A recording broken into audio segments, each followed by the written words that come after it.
नमस्कार दोस्तों, आज मैं आपका फिर से स्वागत करता हूं हमारे YouTube चैनल स्टडी SH1 में। आज से आपकी निरंतर वीडियो आपको मिलती रहेगी और हिंदी व्याकरण का पूरा विश्लेषण वैज्ञानिकता और तर्क के साथ लेकर उपस्थित हो रहा हूं। मित्रों, आइए आज शुरुआत करते हैं भारतीय आर्य भाषा का विकास। कल अपन ने भाषा के बारे में पढ़ा था, भाषा की परिभाषा को समझा था, भाषा के प्रकार समझा था, ठीक है। और आज हम चलते हैं भारतीय आर्य भाषा का विकास, इसको आज हम समझेंगे, ठीक है दोस्तों।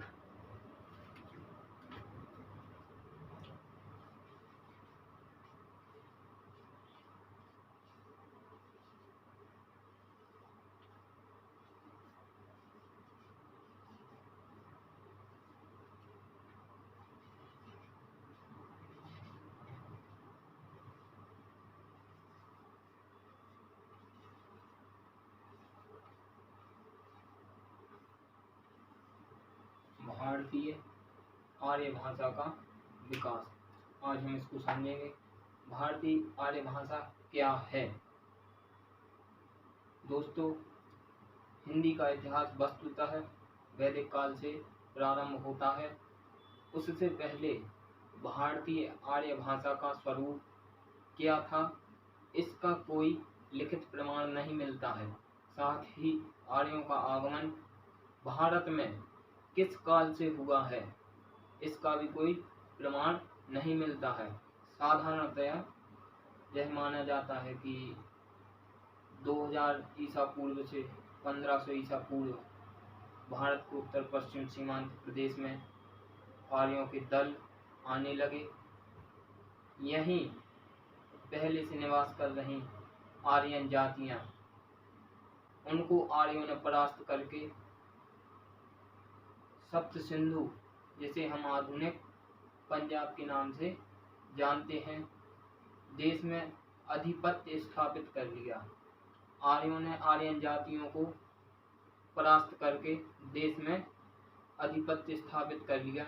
सप्त सिंधु, यहीं से वे धीरे धीरे पूर्व की ओर बढ़ते गए और मध्य प्रदेश, काशी, कौशल, मगध, विदेह, अंग बंग तथा कामरूप में स्थानीय आर्यन जातियों को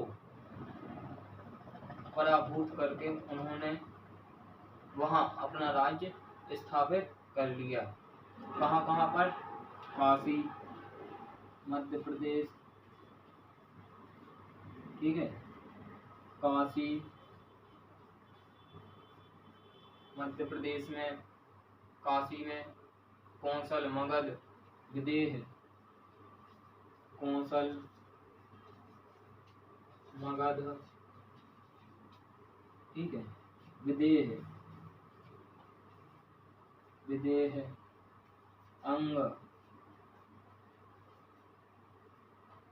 अंग बंग, ठीक है, अंग बंग और कामरूप में। कामरूप में इन्होंने आर्यन जाति को परास्त कर दिया और वहां अपना राज्य स्थापित कर लिया। और भारतीय आर्य भाषा के अंतर्गत हम लिख लेते हैं कि भारतीय आर्य भाषा क्या है।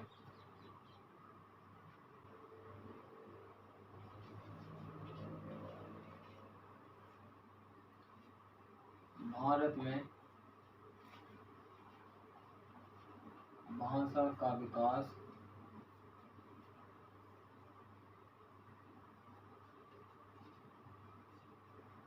आर्यों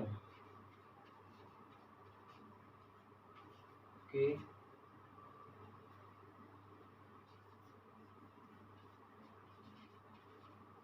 आगमन से माना जाता है। भारत में भाषा का विकास आर्यों के आगमन से माना जाता है, ठीक है। आर्यों के साथ जिस भाषा का विकास हुआ उसे संस्कृत कहते हैं। देखिए आर्यों के साथ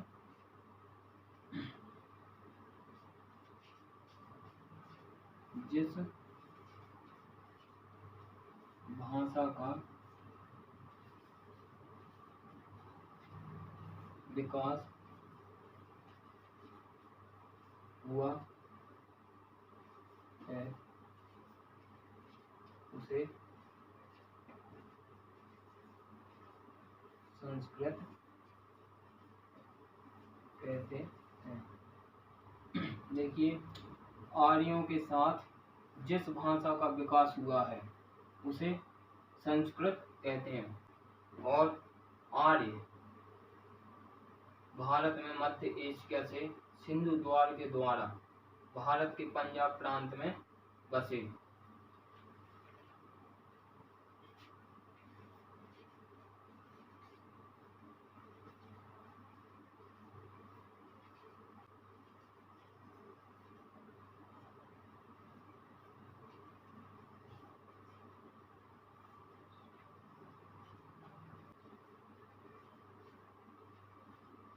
सिंधु द्वार के द्वारा सिंधु द्वार के द्वारा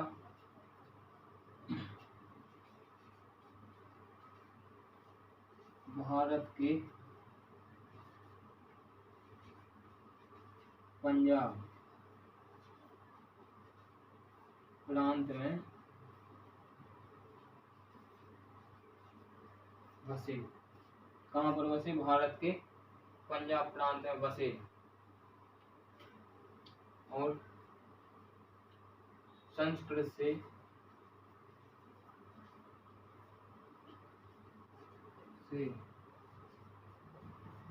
जो भाषा और संस्कृत से जो भाषा का विकास हुआ उसे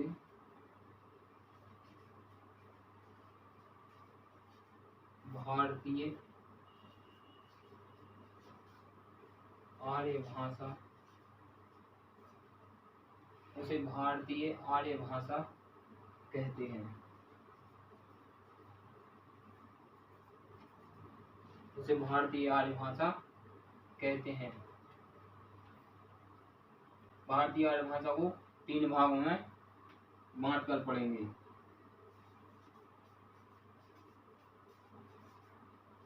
भारतीय आर्य भाषा को 3 भागों में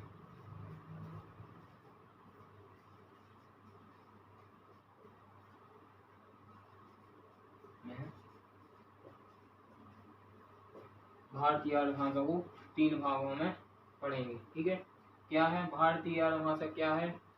भारत में भाषा का विकास आर्यों के आगमन से माना जाता है। भारत में भाषा का विकास आर्यों के आगमन के समय से माना जाता है। आर्यों के साथ जिस भाषा का विकास हुआ उसे संस्कृत कहते हैं। आर्य भारत में मध्य एशिया से सिंधु द्वार के द्वारा भारत के पंजाब प्रांत में बसे। संस्कृत से जो भाषा का विकास हुआ है उसे भारतीय आर्य भाषा कहते हैं। भारतीय आर्य भाषा को हम 3 भागों में पढ़ेंगे, इसको नोट कर लें। इस प्रकार से हमने प्राचीन आर्य भाषा को समझा। अब हम प्राचीन आर्य भाषा को 3 भागों में बांटकर पढ़ेंगे, जो कि इस प्रकार है। पहला है प्राचीन आर्य भाषा।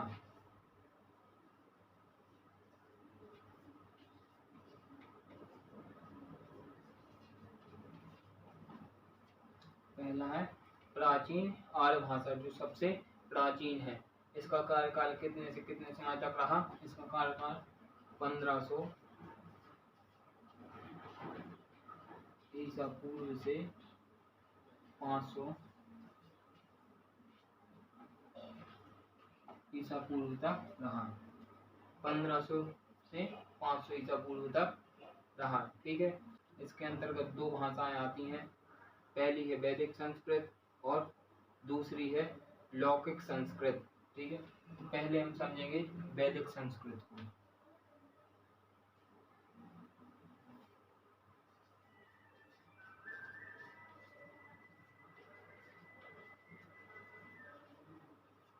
वैदिक संस्कृत, ठीक है, इसमें वैदिक संस्कृत में वेदों की रचना हुई। वेदों, पुराणों, उपनिषद, वेदांग आदि सभी की रचना किसमें हुई? वैदिक संस्कृत में हुई है। ठीक है, और 1500 से लेके 1500 ईसा पूर्व से लेके 1000 ईसा पूर्व तक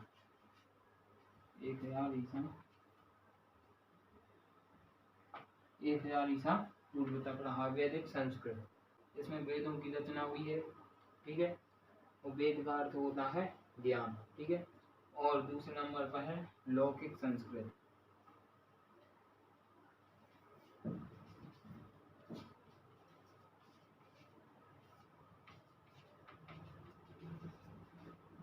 लौकिक संस्कृत, ठीक है, इसका कार्यकाल 1000 से ईसा पूर्व से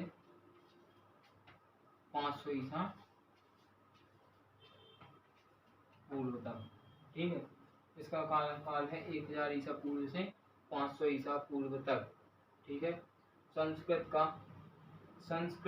को देवभाषा भी कहा जाता है। संस्कृत को देवभाषा भी कहा जाता है। इस लौकिक संस्कृत में ग्रंथों की रचना की गई है।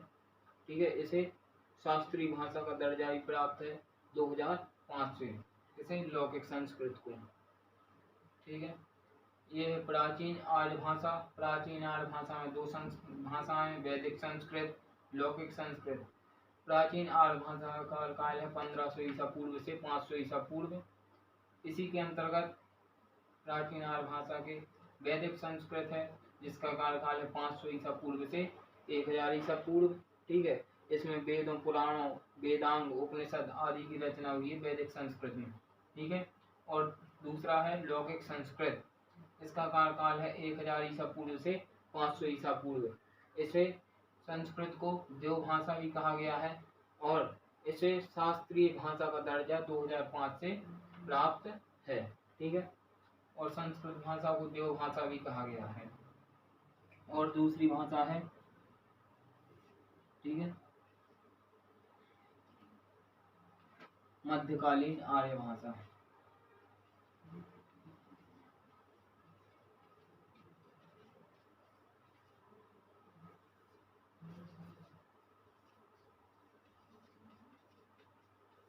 मध्यकालीन आर्य भाषा, ठीक है, मध्यकालीन आर्य भाषा के अंतर्गत आती है पाली भाषा। ठीक है, इसका कार्यकाल कितने से कितने तक है? 500 ईसा पूर्व से 1 ईस्वी तक। ठीक है, 500 ईसा पूर्व से 1 ईस्वी तक।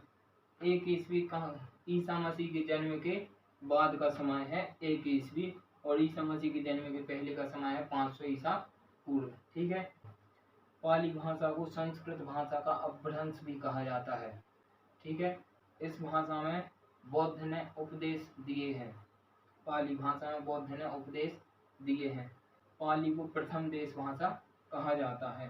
ठीक है, पाली के बाद है प्राकृत भाषा।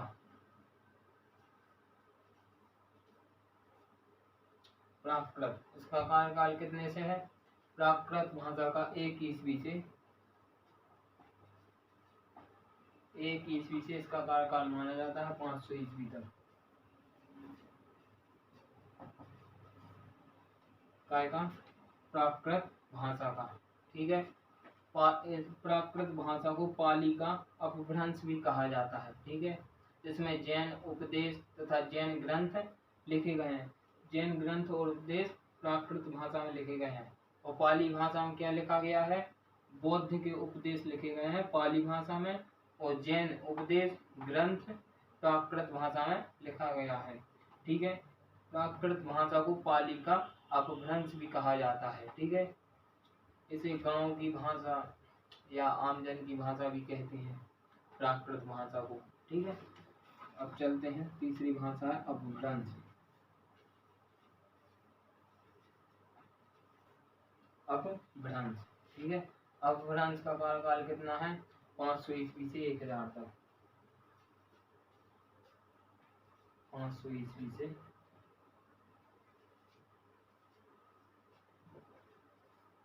1000 ईस्वी तक ये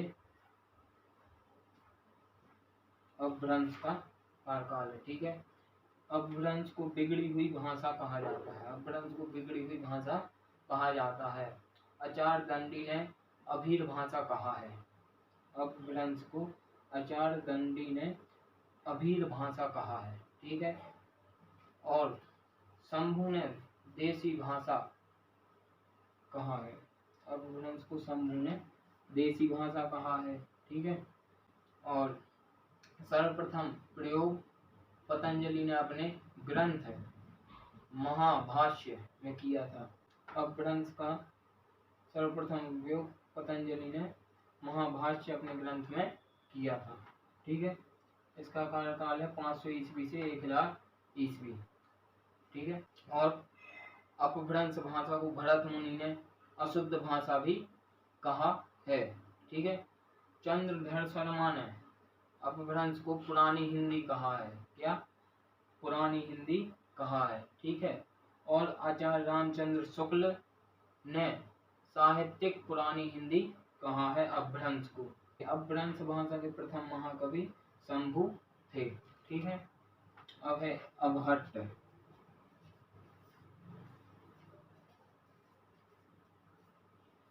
अवहट्ट, ठीक है, इसका कार्यकाल है 900 से 900 ईस्वी से 1100।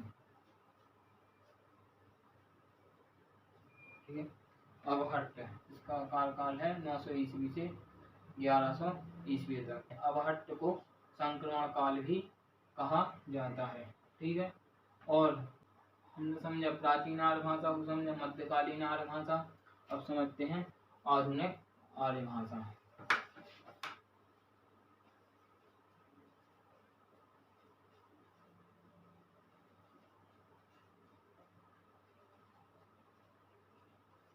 आधुनिक आर्य भाषा, इसका कार्यकाल 1000 ईस्वी से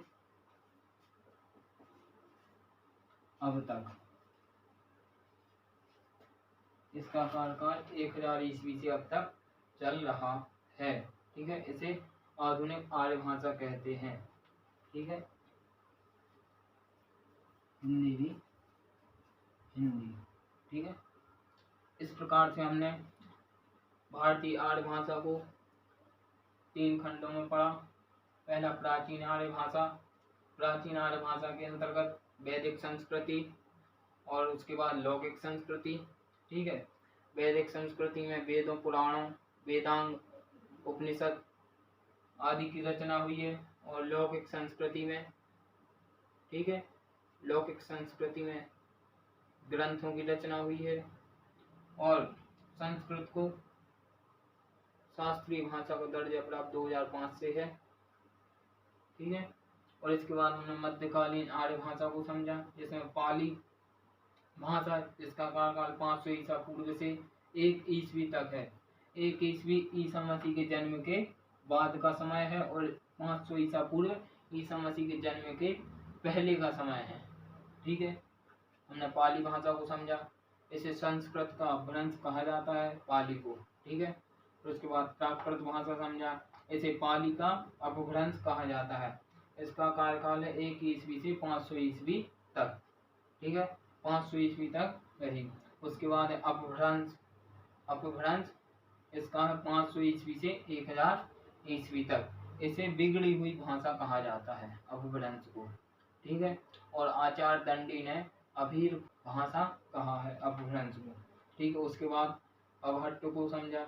अवहट्ट 900 ईसा पूर्व से 1100 ईसा पूर्व तक रहा है। इसे संक्रमण भाषा भी कहा जाता है, अवहट्ट भाषा को। उसके बाद आधुनिक आर्य भाषा को समझा, जो 1000 ईसा पूर्व से अब तक चली आ रही है, इसमें हिंदी है। ठीक है, इस प्रकार से हमने भारतीय आर्य भाषा को समझा। इस प्रकार से हमने आर्य भाषा को 3 भागों में पढ़ा। ठीक है, इसके बाद चलते हैं हिंदी भाषा बनने का सफर। हिंदी कैसे बनी, ठीक है, इसको समझते हैं। हिंदी भाषा, हिंदी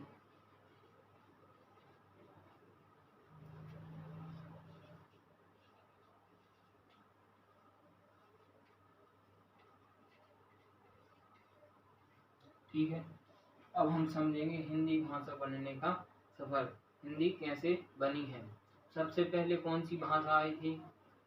प्राचीन आर्य भाषा। प्राचीन आर्य भाषा में सबसे पहले कौन सी भाषा थी? संस्कृत। ठीक है, सबसे पहले हमने पढ़ा संस्कृत।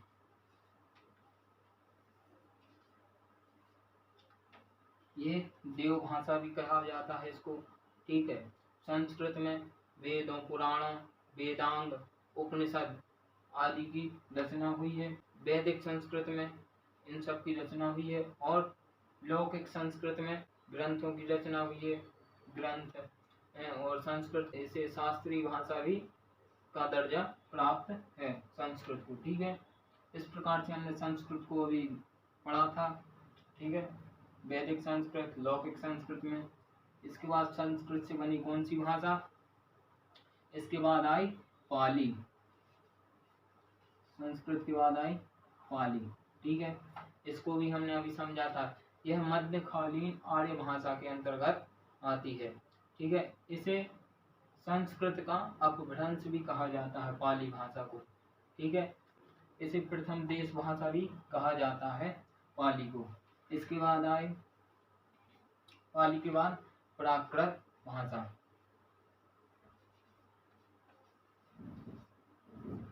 प्राकृत भाषा यह पाली भाषा का अपभ्रंश है। प्राकृत भाषा पाली भाषा का अपभ्रंश है। इस प्राकृत भाषा में जैन उपदेश और जैन ग्रंथ लिखे गए हैं। किसमें? प्राकृत भाषा में। इसके बाद आते हैं अपभ्रंश।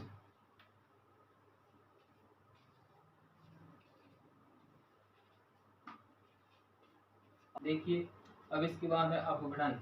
इसे बिगड़ी हुई भाषा कहा जाता है। प्राकृत के बाद अपभ्रंश, और अपभ्रंश के बाद है अवहट्ट। ठीक है, अपभ्रंश के बाद यहाँ पे लिख देते हैं अवहट्ट। अवहट्ट इसके बाद है कौन सी भाषा? अवहट्ट। अपभ्रंश के बाद अवहट्ट है। इसे संक्रमण भाषा भी कहा जाता है। अवहट्ट को कौन सी भाषा? संक्रमण भाषा भी कहा जाता है। और इसके बाद आ गई है हिंदी, जो अभी तक चली आ रही है। भारत देश की मातृभाषा भी है हिंदी, और हिंदी भाषा इन सब भाषाओं के बाद बनी है। ठीक है, सबसे पहले संस्कृत, संस्कृत के बाद है पाली, पाली के बाद है प्राकृत, प्राकृत के बाद है अपभ्रंश, और अपभ्रंश के बाद बनी अवहट्ट, और अवहट्ट के बाद बनी हिंदी। ठीक है दोस्तों, इस प्रकार से हमने हिंदी भाषा का सफर को समझा, भारतीय आर्य भाषा को समझा, भारतीय आर्य भाषा के तीनों खंडों में समझा। ठीक है, और हिंदी भाषा बनने के सफर को समझा। इस प्रकार से पहले संस्कृत, उसके बाद पाली, उसके बाद प्राकृत, प्राकृत के बाद अपभ्रंश, अपभ्रंश के बाद अवहट्ट, अवहट्ट के बाद हिंदी बनी, जो अब तक चली आ रही है। ठीक है दोस्तों, इस प्रकार से हमने आज का टॉपिक कंप्लीट किया, और इसको नोट कर लें। तो इस प्रकार से आज हमने भारतीय आर्य भाषा को समझा। कल नेक्स्ट वीडियो में हम समझेंगे भाषा परिवार और लिपि। ठीक है दोस्तों, अगली वीडियो में फिर मिलते हैं। तब तक के लिए धन्यवाद। अगर वीडियो पसंद आए तो हमारे वीडियो को ज़्यादा से ज़्यादा शेयर करें, वीडियो को लाइक करें, और यूट्यूब चैनल को सब्सक्राइब करें, और घंटी जरूर दबाएं, ताकि हमारे आने वाली वीडियो आप तक जल्द से जल्द पहुँचे। अगली वीडियो में फिर मिलते हैं, तब तक के लिए जय हिंद।